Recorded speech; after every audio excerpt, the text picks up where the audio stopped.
guys, welcome to the Walkaround tour of the Nissan X-trail 2.0 Aero Edition. Being the Aero Edition, I'll just quickly go through the parts which you would get in this package. This Aero Edition X-trail actually costs 141,000 on sticker. What you get is actually these silver aero bumpers. So there's one aero bumper at the front, another aero bumper at the rear, and also side under bumpers. And what stands out the most is these 17-inch gloss black wheels. I really love the wheels. I actually think it's really stunning.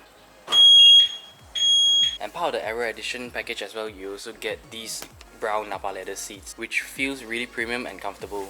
They look nice as well. I love brown seats. So basically it's the aero bumpers all around the car and the gloss black wheels and the seats. And those aero bumpers are actually manufactured by Tomei in Japan.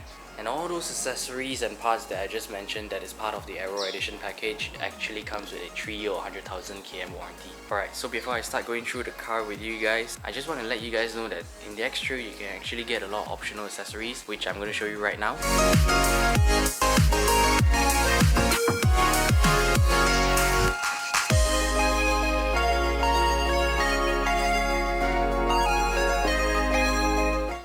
Back to this car. This car has 5 colors for you to choose from. This is the white, there is also a silver, a black, a blue, and also a color that's called olive on their brochure, which I believe it's light greenish. Let me start from the headlamps since we're at the front. This being the 2.0 Aero Edition, you get halogen headlamps, high beams, and also signal lamps. They are not LED. The only LEDs here are the V-shaped DRLs. And down below you get halogen fog lamps. I must say this car does look very stylish from the front. It is a combination of designs that actually gives this sort of look. And notable designs are these V-struts in chrome. It really goes well with the badge. And these black grills, as you can see, with the V-shaped DRLs and the fenders, it all adds up to this muscular look. So that is basically it at the front. Before I show you guys the interior of the car, I want to start with the back first. I'm not sure how well you guys can see the car from the back because it's really bright at the moment. This car is currently locked, and to unlock the boot, there's actually a button down here. I initially thought it was next to the reverse camera, which is here, but it's not there. There's actually 2 buttons here, and you have to pull it up. Yes, this car actually has 7 seats. According to the brochure, you can fit 7 person back here.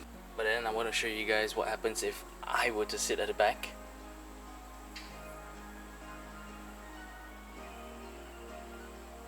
Yep, that's me. Gotta squeeze in the back for the sake of this video. And I actually asked my whole family to get in the car to see how it really fares in ferrying our whole family. And this is how we all had to sit.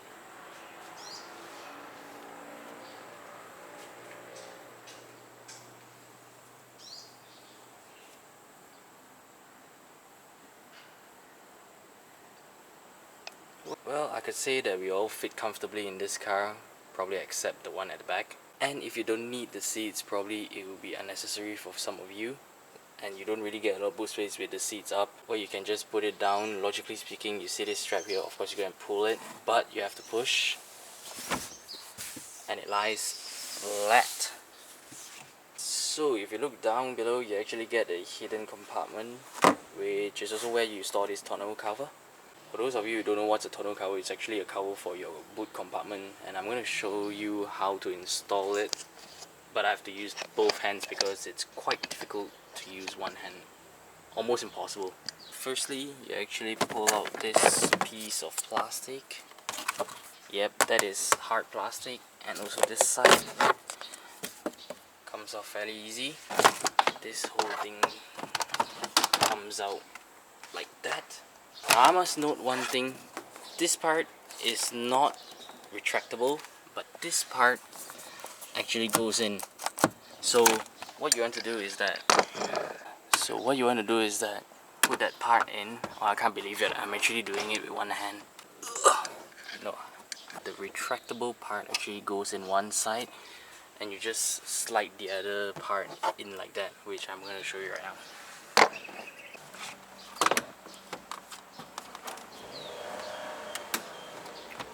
So this is the end result. I have to say, on the non-retractable end, you actually have to push quite hard. It would actually scratch your plastic over time.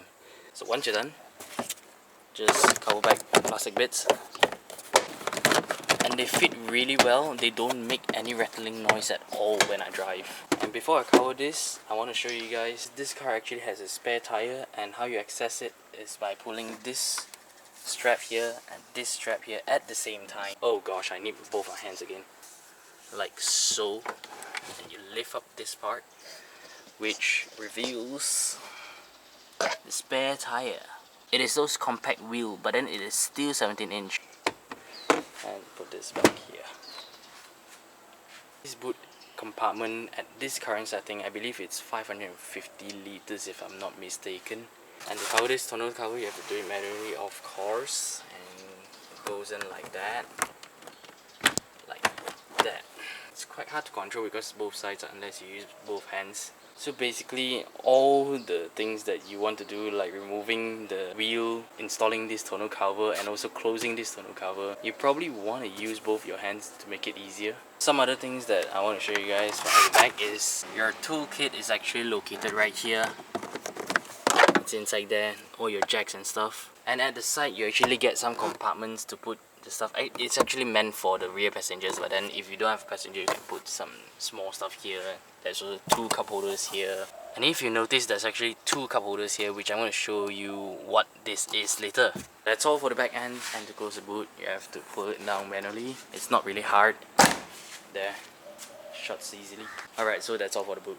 Let's move on to the interior of the car. But since we're at the side mirrors actually have LED turn signals, and also a camera at the bottom because this car has 360 view camera, which also means there's also one in the front, which I forgotten to show you guys. It's right down here, and another one at the other wing mirror, of course.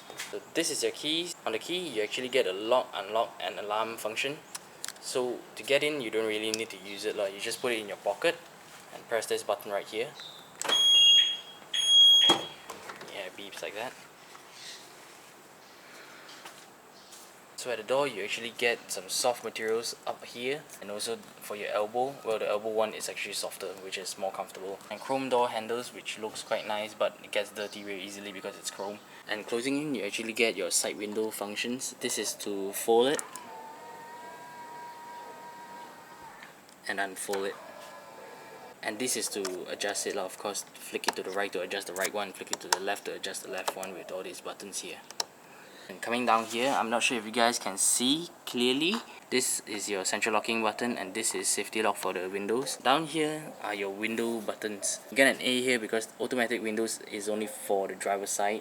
And down here at the door bin, you actually get some storage space. Well, enough for a bottle, not a 1 liter. This is a 500 ml. And the door bins are not really huge, and probably some smaller stuff. Coming on to these beautiful brown Napa leather seats. You can't choose any other colors because the Aero Edition actually comes with only the brown Napa leather seat. So the seats have to be manually adjusted. As you can see here, this is to recline it, this is to adjust the seat height, and this is to move the seat front and back. Well, personally, I actually prefer if they actually added another function to be able to adjust the thigh rest. And coming to the footwell, it is actually not illuminated. So you see that pedal over there, that's actually a foot brake. Some of you guys will probably say that it's old-fashioned, but then I find it functional. Just like when I explained the optional accessories to you guys, this car is actually equipped with some of it. Door riser, which is 400 ringgit, and the illuminated kick plate, which is 530 ringgit. I have to say it looks quite nice. And the car also comes with a roof rail. So getting in the car,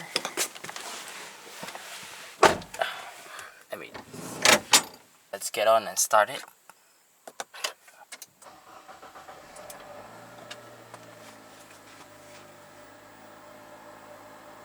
And as usual, I'm going to start with the meter first. This is your RPM meter, that's your temperature gauge. This is your speedometer, that's your fuel gauge. And this is the 5-inch active driver assist display, where you could have guessed all your information is going to be displayed there. And to cycle around all the informations, you have to look at the steering wheel. It's actually on the left. This button right here, just press that.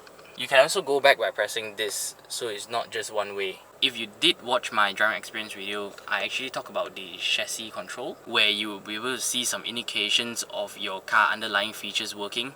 If you don't know what I mean, you have to watch that video. But to display that, you actually have to go back to driver assistance and go into chassis control. You have to make sure this two is on, because if you're off that, those two won't work, so it won't display on the chassis control screen. Yeah, so that's all. You can play with that yourself. And do you see the eco light? I actually love driving this car in eco mode. I prefer it actually because it makes the car really smooth, and I did explain this in the driving experience video, so make sure to watch that if you want to know more. But to activate that eco mode, it's actually down at the side.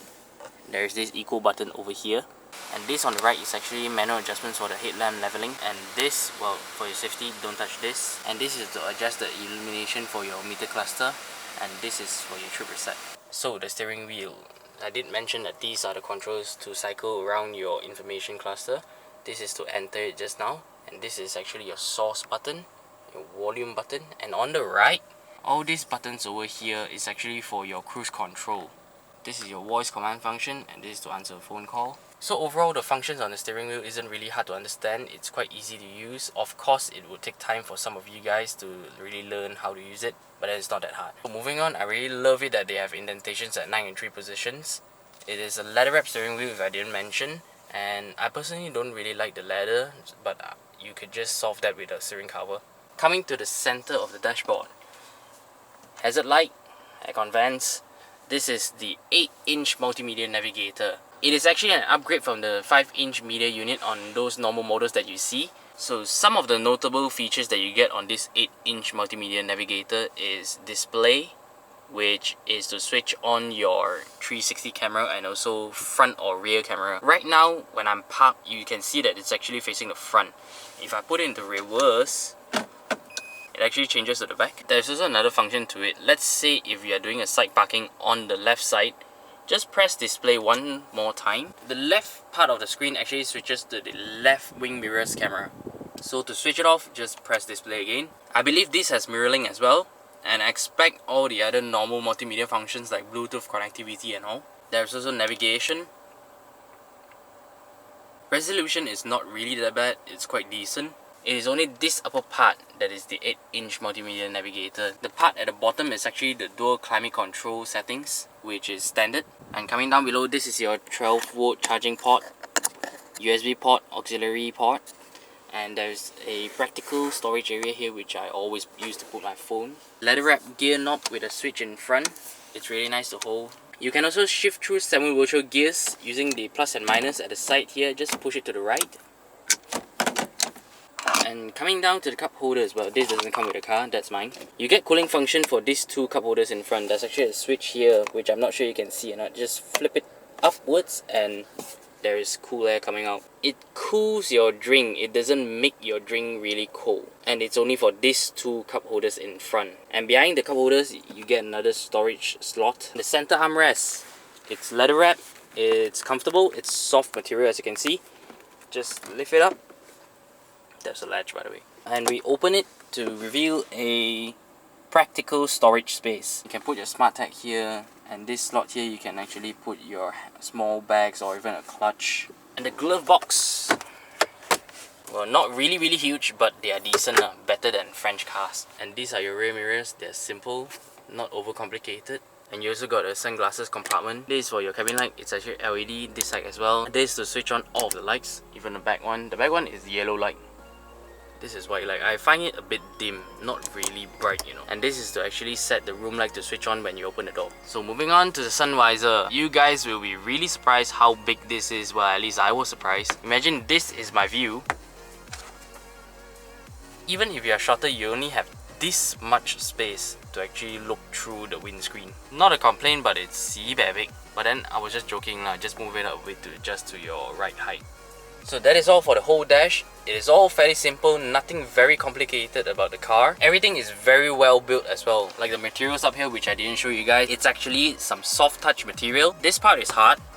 This is some sort of plastic, I believe. But they are put together really well. There's no rattling noises. This car has been driven for 40,000 kilometers. I don't know whether you realize that or not at the bottom. Nothing, not a single thing that rattled in the car.